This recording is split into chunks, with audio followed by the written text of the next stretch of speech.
క్రీస్తు పరిశుద్ధ నామమున మరొకసారి మీ అందరికీ నా శుభాభివందనములు. Good morning, all of you. మరి దినము కొరకై ఏర్పాటు చేయబడిన వాక్య పాఠము ఎఫెసీలకు రాసిన పత్రిక 5వ అధ్యాయము 27వ వచనం చదువుతున్నానండి. ఎఫెసీ 5:27. అటువలే క్రీస్తు కూడా సంఘమును ప్రేమించి అది కళంకమైనను ముడతయైనను అట్టిది మరి ఏదైనను లేక పరిశుద్ధమైనదిగాను నిర్దోషమైనదిగాను మహిమ గల సంఘముగాను ఆయన తన ఎదుట దానిని నిలవబెట్టుకొనవలెనని వాక్యముతో ఉదక స్నానము చేత దానిని పవిత్రపరిచి పరిశుద్ధపరచుటకై దాని కొరకు తన్ను తాను అప్పగించుకొనెను. దేవుడు తన పరిశుద్ధ వాక్యములను మనందరి హృదయములలో ఫలింపచేయునుగాక. అవును, క్రీస్తు అనేక శ్రమలను అనుభవించి సిలువలో తన రక్తమును చిందించి మరి మనం చెప్పుకున్న రీతిగా మన పాపాలకు పరిహారం చెల్లించి తండ్రిని సంతృప్తిపరిచాడు. మన పాపములకు క్షమాపణనిచ్చి మనం పోగొట్టుకున్న కుమారత్వమును, తండ్రితో సమాధానమును, పరిశుద్ధతను, ఆయన మహిమను, నీతిమంతత్వమును మనకు అనుగ్రహించి సాతానును జయించి పరలోక వారసత్వాన్ని మనకి అనుగ్రహించాడు. అంతేనా? మరిప్పుడు సంఘమును నిర్దోషముగా, పరిశుద్ధమైనదిగా, మహిమగల సంఘముగా ఆయన తన ఎదుట దానిని నిలబెట్టుకొనవలని వాక్యముతో ఉదక స్నానము చేత దానిని పవిత్రపరిచి పరిశుద్ధపరచుట ఖైది దాని కొరకు తన్ను తాను అప్పగించుకొనెను. ఇక్కడ ఎఫెసీ మనము 5వ అధ్యాయంలో మనం చూస్తే ఇక్కడ 22 నుంచి చివరి వాక్యం వరకు కూడా మరి ఇక్కడ సంఘము యేసుక్రీస్తు గురించి మరి భార్య భర్తల యొక్క సంబంధాన్ని చూపిస్తూ మరి పౌలు చాలా వివరంగా మనకి గ్రహింపునిచ్చాడు. వారు ఏ రీతిగా అయితే ఒక భార్య ఒక భర్త మరి ఎలా ఉండాలో వాళ్ళని సాదృశ్యంగా చూపిస్తూ మరి సంఘము ఏ రీతిగా, అసలు సంఘము ఎలాగా యేసయ్యలో ఏక శరీరమై ఉన్నదో మనకు ఆ గ్రహింపును అనుగ్రహిస్తున్నాడు. అవును, తండ్రి అయిన దేవుని యొక్క ఉద్దేశము ఏంటి? తన కుమారునికి ఒక శరీరం ఉండాలి. ఆ శరీరం ద్వారా తండ్రిని, ఆయన క్రియలను లోకానికి బయలుపరచాలనేది, అనగా సంఘము. క్రీస్తు యొక్క మరి శరీరం ఏమై ఉన్నది? మనమే సంఘమై ఉన్నాము. క్రీస్తు సంఘమునకు ఏమై ఉన్నాడు? శిరస్సై ఉన్నాడు.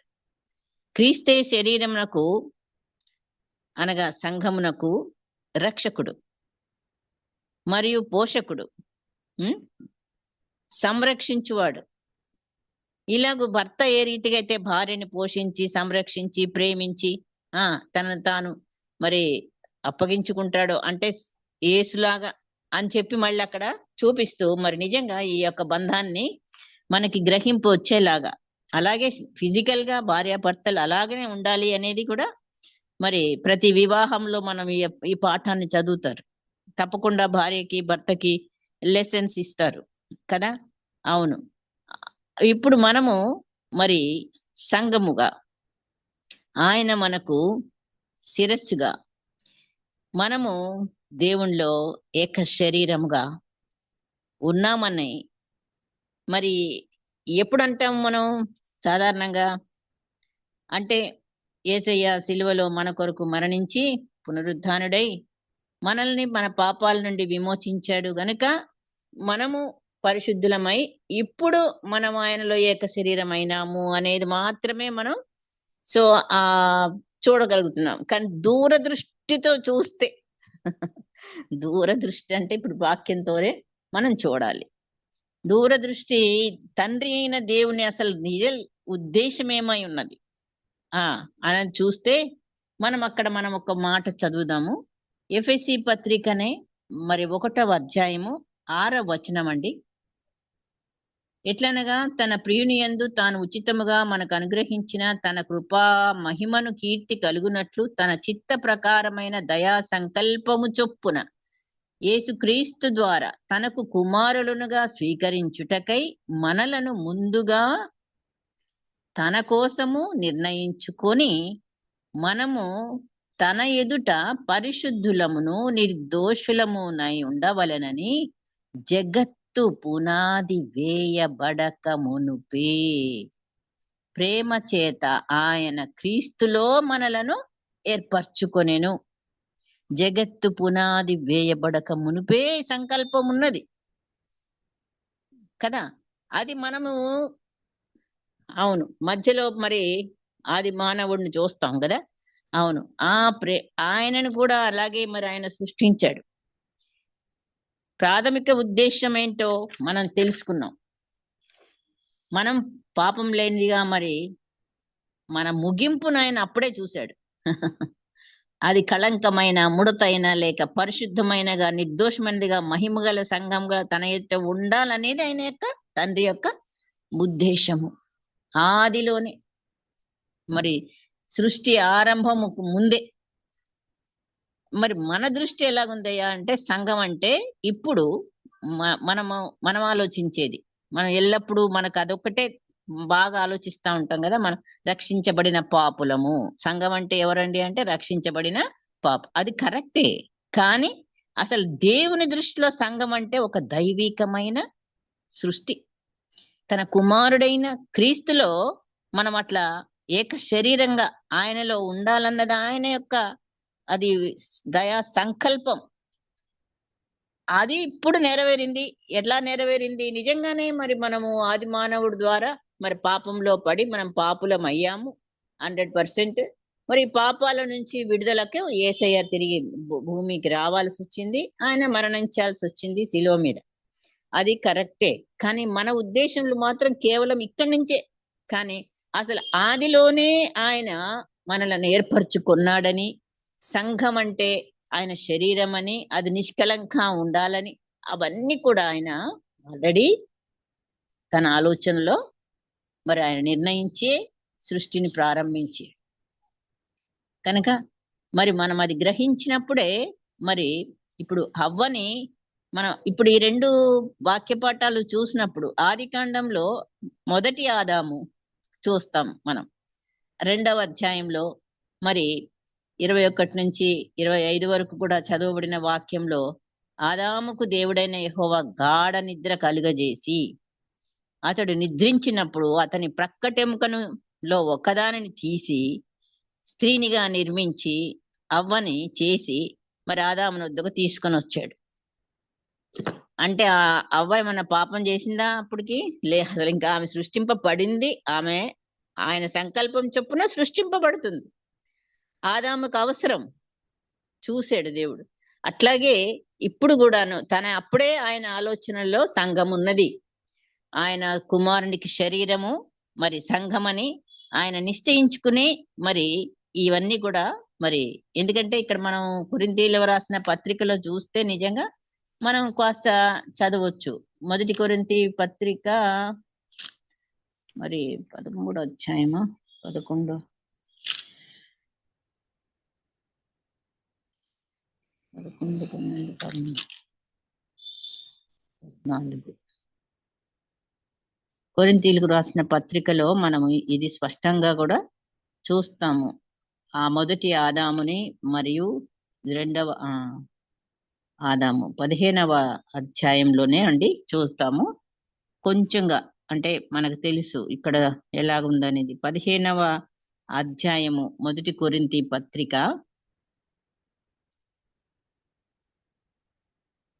45. ఇందు విషయమై ఆదామను మొదటి మనుష్యుడు జీవించు ప్రాణి ఆయనని వ్రాయబడి ఉన్నది.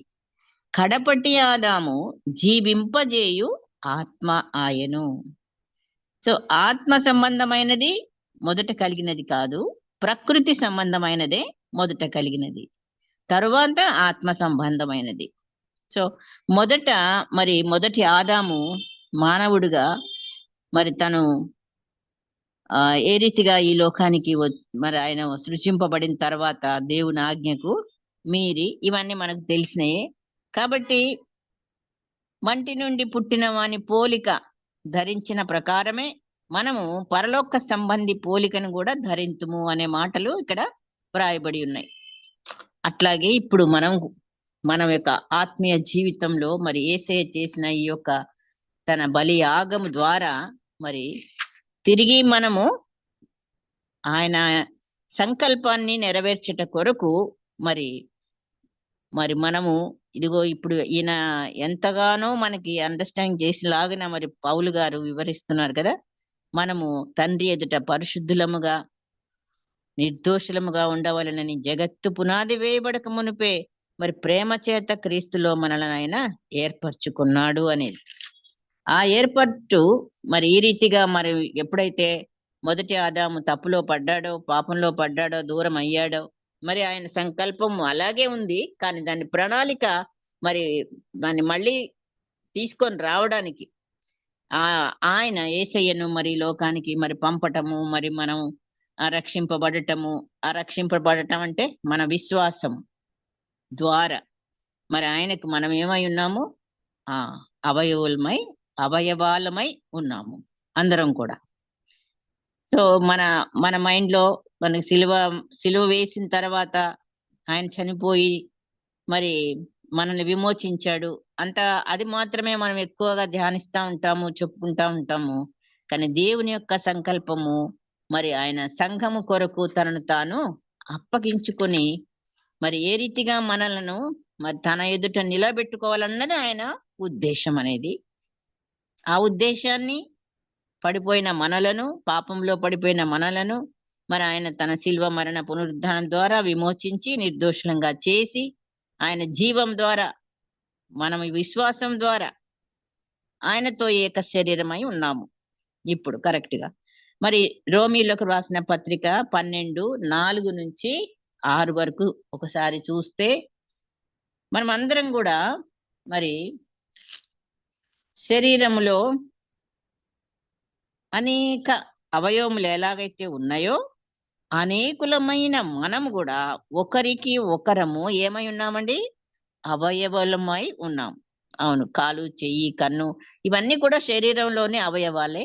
మరి మీరొక అవయవం అయితే నేను ఒక అవయవము. అలాగా అందరం కూడాను సంఘంలో అనేకులము మరి క్రీస్తు శరీరానికి మనము అవయవాలై ఉన్నాము అనేది మనం గనక నిజంగా గ్రహిస్తే, ఈ మర్మాన్ని మనం ఎవ్రీడే జ్ఞాపకం పెట్టుకుంటామా? అలా జ్ఞాపకం పెట్టుకున్న బిడ్డలమైతే సంఘంలో ఎందుకు చీరికలు వస్తాయి? సంఘంలో ఎందుకు మరి గర్వము, తృణీకారము, ఒకళ్ళకొకళ్ళకి పడదు, మాటలు లేవు, పోటీతత్వము, ఇక నా ఇష్టము నీ ఇష్టము, ఇవన్నీ అసూయలు, పగలు, ద్వేషాలు. ఆ సంఘం అంటే ఎలాగ ఉండాలి? అవయవాలుగా మనం నిజంగా ఉంటున్నామా అని మరి ఇది మనం పరిశీలన చేసుకోవాలి. యేసయ్య చేసిన కార్యం ముగిసింది. ఇప్పుడు మనము రెండవ రాకడికి సిద్ధపడుతున్నాం. అటు యుద్ధాలు జరుగుతున్నాయి, అన్ని సూచనలు కనబడుతున్నాయి, క్రైస్తవులు హతసాక్షులు అవుతున్నారు. ఇవన్నీ మనకి ప్రాక్టికల్ గా చూడగలుగుతున్నాం. అక్కడ అక్షరాలు ఏదైతే రాయబడిందో 1000 సంవత్సరాలకి ముందే అవన్నీ నేడు మరి మన కళ్ళ ఎదుట దేవుడు చూపిస్తున్నాడు. అవి జరిగే కాలంలో నువ్వు నేను ఉన్నాం. ఇప్పుడు మన సంఘము మనము ఒక్కసారి పరిశీలించుకుంటే ఒకళ్ళతో ఒకళ్ళకి ఎంత అనుబంధం ఉన్నది, ఎంత ఐక్యత ఉన్నది, ఎంత మరి మరి ఏమనాలా ఆ పరిశుద్ధత అనేది మెయింటైన్ చేస్తున్నాము. సంఘం అంటే గుడికి ఎందుకు వస్తున్నాము? గుడిలో అక్కడ మరి ఆలయంలో మనం అక్కడ కూర్చున్నంత సేపేనా? బయటకు వచ్చిన తర్వాత మరి మనం అలాగా కలిసి జీవించగలుగుతున్నామా? అది మనం ఒక్కసారి పరిశీలన చేసుకోవాలి. నిజంగా శరీరము మనము కదా అందరం కూడా. మరి అట్లాంటప్పుడు మనలో ఒకళ్ళకొకళ్ళకి పడకపోతే మరి ఆ సంఘం ఎలా నిలుస్తుంది? మనం ఎంతకైనా కానీ మరి అది మనం పాటించే బిడ్డలంగా ఉన్నామా లేదా? గలతీ పత్రిక 5:19లో ఒక్కసారి ఆ శరీర క్రియలు మనం చూద్దామా? మనకు తెలుసు. బట్ చదువుకోవాలి. ఒకసారి చూస్తేనే గాని అప్పుడు మనకి మనం పరిశీలన చేసుకోవడానికి. శరీర కార్యములు 5:19 గలతీ. శరీర కార్యములు ఏంటండి? స్పష్టమై ఉన్నవి. అవేవనగా జారత్వము, అపవిత్రత, కాముకత్వము, విగ్రహారాధన, అభిచారము, ద్వేషములు, కలహములు, మత్సరములు, క్రోధములు, కక్షలు, భేదములు, విమతములు, అసూయలు, మత్తతలు, అల్లరితో కూడిన ఆటపాటలు మొదలైనవి. వీటిని గూర్చి మనము మరి ఏం చేస్తున్నాం? ఇవన్నీ కూడా మన సంఘంలో కాస్త యథార్థంగా ఆలోచించుకోవాలి మనం. ఎందుకంటే ఇవి జరుగుతున్నాయా లేదా? అవును. ఇంకా మరి ఈ కార్యాల్లో శరీర కార్యాలంటే మనం అందరం శరీరంలో ఒక అవయవాలమే కనుక మన కళ్ళు కరెక్ట్ గా ఉన్నాయా? మన చేతులు కరెక్ట్ గా ఉన్నాయా? మన అవయవాలలో మన హృదయం కరెక్ట్ గా ఉన్నదా? మరి దేవుడు చూస్తున్నాడు. మరి మనం ఆ అవయవాలు ఇచ్చిన దేవునికి వీటన్నిటిని కలిపి మనం ఆరాధనలో దేవుడిని ఆత్మతో సత్యంతో ఆరాధిస్తగలుగుతున్నామా? లేక మరి విభేదాలతో, లేకపోతే ఇగో ఈ యొక్క శరీర కార్యాలు ఏవైతే మనం చెప్పుకున్నామో అవి కూడా కంటిన్యూ అవుతూ మనం ఒకవైపు బైబిల్ చేతిలో పట్టుకోవడము, మళ్ళీ వెళ్ళడము, మరి ఈ కార్యాలకు కూడా మనం చోటిచ్చే బిడ్డలంగా ఇంకా ఉంటే మనం యేసయ్య శరీరంలోని భాగమేనా? ఆయన శరీరంలో మరి అందుకే అన్నాడు కదా, నేను పరిశుద్ధుడను, మీరును పరిశుద్ధులై ఉండుడి. నేను మిమ్మల్ని ప్రేమించిన ప్రకారము మీరును ఒకరినొకరు ప్రేమించుకోవాలి. నేను ఎలాగైతే ప్రాణం పెట్టానో మీరు కూడా ఒకరికొరకొకరు ప్రాణం పెట్ట బద్ధులై ఉన్నారనే వాక్యం మరి 1 యోహాను పత్రికలో చదువుతాం. నిజంగా మరి అంతటి త్యాగము, అంతటి ప్రేమ, అంతటి మరి కిందనే ఉంది కదండి ఆత్మ ఫలం 22వ వచనంకి వస్తే ఎంతమంది నిజంగా ప్రేమ, దేవుని ప్రేమతో ప్రేమించుకుంటున్నాము, ఆ దీర్ఘశాంతంతో ఉంటున్నాము, ఆ విశ్వాసంతో ఉంటున్నాము. మరి ఆత్మ ఫలంలో ఉన్న ఆ యొక్క మరి సాత్వికత, మంచితనము, దయాళుత్వము, ఇవన్నీ సంతోషము ఉన్నాయా? మరి ఎంతవరకు ఉన్నాయి? ఇదే మరి మనం ఇప్పుడున్న సంఘమును ప్రశ్న వేసుకునే టైం వచ్చింది. నిజంగా ఆయన మరి తన కార్యాన్ని ముగించాడు, మనల్ని రక్షించాడు, మనం రక్షించబడ్డాము. ఆయన శరీరంలో భాగాలే. కానీ మరి ఫలించని దాన్ని ప్రభు ఏం చేస్తాడని చెప్పాడండి? ఫలించు చెట్టులో ఫలించని తీగలుంటే వాటిని తీసి పారవేస్తాడు. కాబట్టి మరి అన్నీ కూడా మనం ఒక్కసారి రివైజ్ చేసుకుంటూ మరి ఆ సంఘమును నిజంగా మనం ఐక్యత, ప్రేమ, క్షమ, మరి ఆనాడు ఆది సంఘం ఎలా కట్టబడింది? హతసాక్షులతో, వారి రక్తముతో కట్టబడింది. ఐక్యత, ప్రేమ, మరి ఆ సంఘం వాళ్ళు ఆసక్తితో ప్రార్థించినప్పుడు ఎన్ని కార్యాలు జరిగాయి. మరి పేతురు చెరసాలలో సంఖ్యలు ఊడిపడ్డాయి. మరి వాళ్ళు చెరసాలలో వేయబడ్డప్పుడు స్తుతులు, ప్రార్థన, మరి పాటలు పాడినప్పుడు అక్కడ భూకంపం జరిగింది. ఇవన్నీ కూడాను మరి అనేకుల రక్షణార్థమై వాళ్ళు చేసిన కార్యాలు. మరి మనము చేసే కార్యాలు, మన భక్తి, మనం ఎంతవరకు నిజంగా మరి అట్టి ఐక్యత, ప్రేమ, ఆయన యందలి భక్తి, భయము ఇవి మనకున్నాయా? చాలా లైట్ గా తీసుకుంటున్నామా? ఒకవైపున యుద్ధాలు జరుగుతున్నాయి, ఆయన వచ్చే సూచనలు అతి దగ్గరగా ఉన్నాయి. మరి ఇంకా కూడా మనలో కొన్ని సంఘాలు ఉన్నాయి, మరి పేర్లు మరి చెప్పడం కాదు కానీ చాలా చోట్ల మనం కొన్ని సంఘాలు చూస్తున్నాము. ఏమంటారు? ఇది నా సంఘం, ఇది నీ సంఘం. సంఘానికి పేర్లు కూడా కనీసం వాళ్ళ వాళ్ళ ఫౌండేషన్స్ పేర్లు ఉంటాయి, వ్యక్తుల పేర్లు. సంఘము అన్నప్పుడు అది యేసయ్య రక్తం చేత కట్టబడిన సంఘం. అది అలాంటిదాన్ని సొంతం చేసుకోవడానికి ఎవరికి అధికారం ఉందండి? ఇది నా సంఘము, ఇది నీ సంఘము అని మాట్లాడేటప్పుడు కూడా ఫలానాయన సంఘము, ఫలానాయన సంఘం. అవునా? యేసయ్య సంఘం అని మరి అంటున్నామా? ఇట్లా పేర్లు సంఘంలో మళ్ళీ ఇంకా కులాలు, ఉం? కలహాలు, స్వార్థాలు, అసూయలు మరి ఇంకా కంటిన్యూ అవుతున్నాయి. సంఘంలో మరి వివాహాల కొరకు వచ్చినప్పుడు మరి వాళ్ళది ఏ కులమంట అని అడుగుతారు. ఇంకా కులాలతోనే ఉంది. మరి ఈ రకమైన సంఘం మన సంఘం అయితే మరి మనం ఎత్తబడే సంఘంలో ఉన్నామా? సంఘాలు పెళ్లి కూతురుగా సిద్ధపడుతున్నాయా? మరి అది మనం ప్రశ్నించుకుంటే ఎవ్వరికి వాళ్ళం అందరం కూడా కలిస్తేనే సంఘం. అవును. ప్రతి అవయవం కూడా కలిపితేనే శరీరంలోని అన్ని పార్ట్స్ కూడా మరి కరెక్ట్ గా ఉంటది. శరీరం పనిచేయాలి, సంఘము ఆశీర్వదించబడాలి, సంఘము అభివృద్ధి చెందాలి, సంఘము ఆత్మీయంగా ఎదగాలి. అభివృద్ధి అంటే మరి ఈ మనం కృషి చేయకుండా మనలో ఎవరికి వాళ్ళు నాకేంటి నాకేంటి ఒక్కళ్ళ మీద భారం పెట్టేసి అలాగుంటే అది దేవుడు ప్రశ్నించడా? అవును. ఇప్పుడు ప్రకటన గ్రంథంలోకి వెళ్ళిపోవాలి మనం. 2, 3 అధ్యాయాలు చాలా సార్లు చదవాలి. అక్కడ 7 సంఘాలకి మరి వర్తమానాలు ఉన్నాయి కదా, లోపాలు చూపిస్తున్నాడు. Plus points and minus points ఎలా కరెక్ట్ చేసుకోవాలి, ఆఖరికి ఏం కావాలి, మనం జయము పొందాలి. జయము లేకుండా నువ్వు పరలోకం వెళ్ళడానికి కాదు. మరి అందుకే ఇప్పుడే మనకు సమయం ఉన్నప్పుడే, మనం సంఘంలో ఉన్నప్పుడే మన సంఘంలో లోపాలు ఏంటో మనకు తెలుసుకుంటున్నాం. ఎవరికి వాళ్ళ లోపాలే సంఘంలో ఉన్న లోపాలు. అది వ్యక్తిగత పరిశీలన.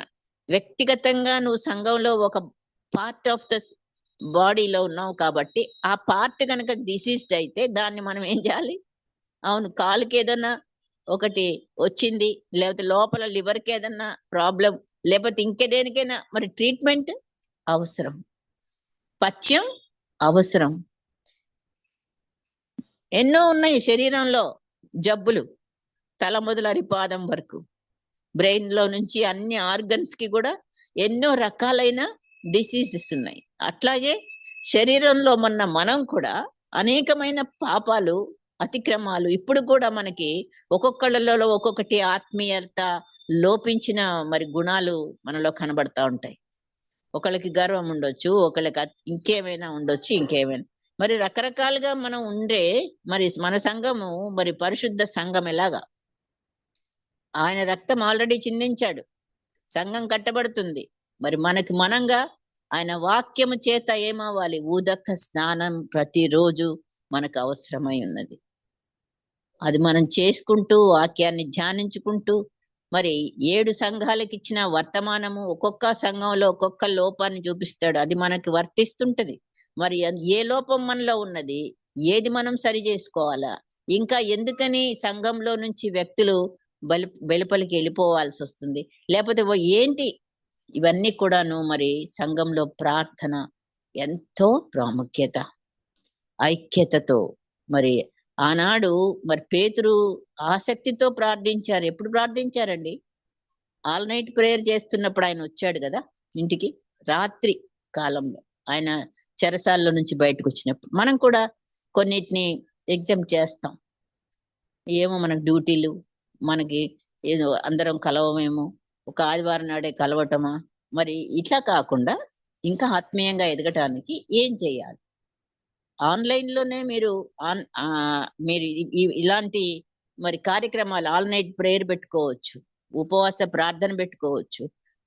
మనం సంవత్సరానికి ఒక్కసారే కాకుండా మరి అట్లా ఒక్కొక్క ప్రోగ్రామ్స్ ని ఆత్మీయంగా బలపరచబడడానికి మనము కలుపుకుంటూ మరి ఆ రీతిగా మరి సంఘాన్ని అభివృద్ధిలోకి తీసుకురావడానికి, ఆత్మీయంగా ఎదుగుదల చేయడానికి మనం దోహదంగా ఉన్నప్పుడే మరి ప్రభువు మనల్ని మరి ఆయన ప్రేమ ఎప్పుడూ ఉన్నది.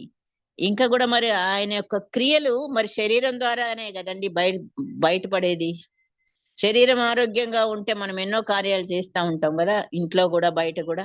అట్లాగే మరి అన్ని ఆ అవయవాలుగా మనము మరి దేవుణ్ణి మనం బయలుపరిచే బిడ్డలంగా, దేవునిని సాక్ష్యం ఇచ్చే బిడ్డలంగా, దేవుని క్రియలు మన ద్వారా కనపరచబడే బిడ్డలంగా మనం ఉంటున్నామా? అది మనం పరిశీలన చేసుకుందాము. నిజంగా మరి ఆయన ఈరోజు అంశం ఏంటి అనంటే క్రీస్తు శరీరం. మరి మనమందరము గూడా ఆ శరీరంలోని భాగాలుగా మరి మనము శరీరాన్ని మరి ఆరోగ్యవంతంగా కాపాడుకోవడానికి నిత్యము మనకి పరిశుద్ధాత్ముడు తోడై ఉన్నాడు. ఎల్లప్పుడూ మనము ఒకరికొకరు మరి బుద్ధి చెప్పుకోవాలి అన్నాడు.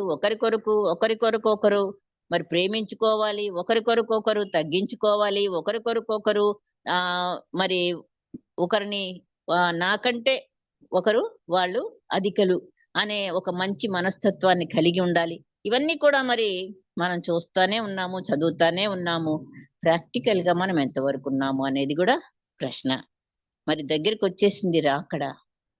కాబట్టే మన సంఘము పరిశుద్ధ సంఘంగా, ఆయన ఎదుట నిలవటానికి యోగ్యత కలిగిన సంఘంగా, అందరికీ మరి ప్రభువుని ప్రకటించే సంఘంగా, బయలుపరిచే సంఘంగా, క్రియలను కలిగిన సంఘంగా, విశ్వాసము కలిగిన సంఘంగా, మరి మనము ప్రభువుని పైకెత్తే సంఘంగా, ప్రభువుని చూపించే సంఘంగా ఉండడానికి, సంఘం అంటే నువ్వు నేనే.